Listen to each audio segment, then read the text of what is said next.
Hi friends, मुठ्ठल Joshi. या व्हिडिओमध्ये आपण सार्वजनिक आरोग्य विभागामधील MPW म्हणजेच बहुउद्देशीय आरोग्य कर्मचारी यांचा जो अभ्यासक्रम आहे त्याची माहिती पाहणार आहोत किंवा MPW सिलेबस याची माहिती पाहणार आहोत. काही जण याला DHS MPW असं सुद्धा म्हणतात. आणि मी परत सांगतोय, ही जी काही माहिती देत आहे ना, ही सार्वजनिक आरोग्य विभागामधील MPW याची देत आहे. आता मुळामध्ये समजून घ्या की महानगरपालिकेमधील MPW त्याचा सिलेबस वेगळा आहे. सार्वजनिक आरोग्य विभागामधील MPW त्याचा सिलेबस आणि परीक्षेचं स्वरूप वेगळं आहे. आणि जिल्हा परिषदेमध्ये असतो तो आरोग्य सेवक असतो, त्याचा सिलेबस वेगळा आहे. या तिन्हींचा सिलेबस वेगळा आहे. कन्फ्यूज अजिबात होऊ नका. तर या व्हिडिओमध्ये आपण सार्वजनिक आरोग्य विभागामधील जो MPW आहे त्याचा अभ्यासक्रम पाहणार आहोत.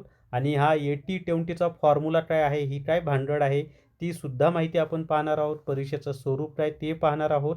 आणि जे तांत्रिक घटक आहेत त्याचा डिटेल्समध्ये अभ्यासक्रम आपण पाहणार आहोत. व्हिडिओ शेवटपर्यंत पहा. या व्हिडिओला सर्वांनी लाईक करा, शेअर करा आणि विठ्ठल जोशी हे जे आपले यूट्यूब चॅनल आहे ते सबस्क्राईब करा. जर तुम्हाला MPW रेकॉर्डेड व्हिडिओ कोर्स विकत घ्यायचा असेल तर प्ले स्टोअरवरून विठ्ठल जोशी ॲप डाउनलोड करा आणि MPW रेकॉर्डेड व्हिडिओ कोर्स विकत घ्या. याच्यामधून तुमची सार्वजनिक आरोग्य विभागामधील MPW तसंच महानगरपालिकेमधील MPW आणि सॅनिटरी इन्स्पेक्टर म्हणजे स्वच्छता निरीक्षक अशा तिघांची तयारी होणार आहे. तिन्हीचा सिलेबस एकाच MPW रेकॉर्डेड व्हिडिओ कोर्समध्ये मी दिलेला आहे. निश्चितच तुम्हाला फायदा होईल. आता या ठिकाणी पहा की सार्वजनिक आरोग्य विभाग किंवा DHS याच्यामधील जो MPW आहे किंवा बहुउद्देशीय आरोग्य कर्मचारी आहे, यांच्यामध्ये ना सर्वात जास्त प्रश्न हे रोग, मग ते पाण्यामुळे होणारे किंवा दूषित पाण्यामुळे होणारे आजार वगैरे, रोगांचे प्रकार, त्याच्यानंतर त्याच्यावरचे उपचार म्हणजे औषधं वगैरे, याच्यावर सर्वात जास्त प्रश्न विचारले जातात. हे सुरुवातीला मी तुम्हाला स्पष्ट करतो. आता या ठिकाणी पहा, अखंड मानवी शरीर हा एक टॉपिक आपल्याला करायचा आहे. त्याच्यानंतरचा अस्थि संस्था हे करायचं आहे.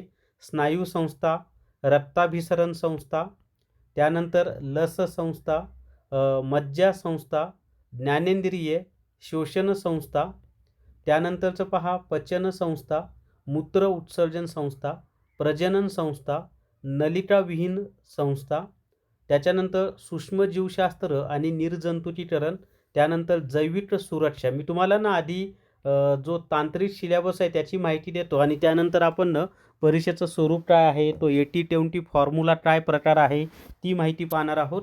त्याच्यानंतरचा टॉपिक आहे पहा औषधशास्त्र, त्याच्यानंतर वैयक्तिक स्वच्छता, आरोग्यासंबंधी मूलभूत तत्त्वे, भारतातील सार्वजनिक आरोग्य, राष्ट्रीय आरोग्य कार्यक्रम, रोग व रोगांचे प्रकार, याच्यावरच सर्वात जास्त प्रश्न विचारले जाणार आहेत.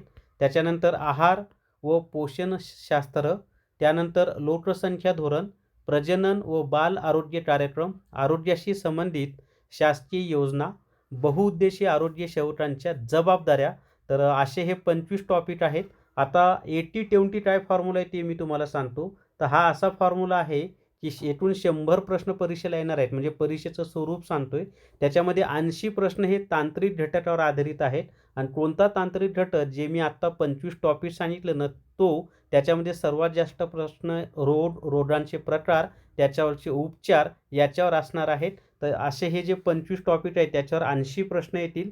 आणि हे जे 20 प्रश्न आहेत त्याच्यामध्ये 5 प्रश्न मराठी व्याकरण, 5 प्रश्न इंग्लिश ग्रामर, 5 प्रश्न सामान्य ज्ञान आणि 5 प्रश्न गणित व बुद्धिमत्ता चाचणीवर विचारले जाणार आहेत.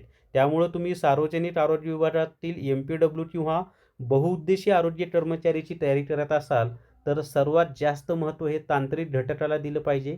तिथं 80 पैकी तुम्ही जर 75 प्लस गेलात ना, जिंकलात तुम्ही. मग बाकी इकडं 20 पैकी 10 प्लस जरी आले तर 85 प्लस गेलात की सिलेक्शन होण्याचे चान्सेस जास्त असतात किंवा सिलेक्शन व्हायलाच पाहिजे.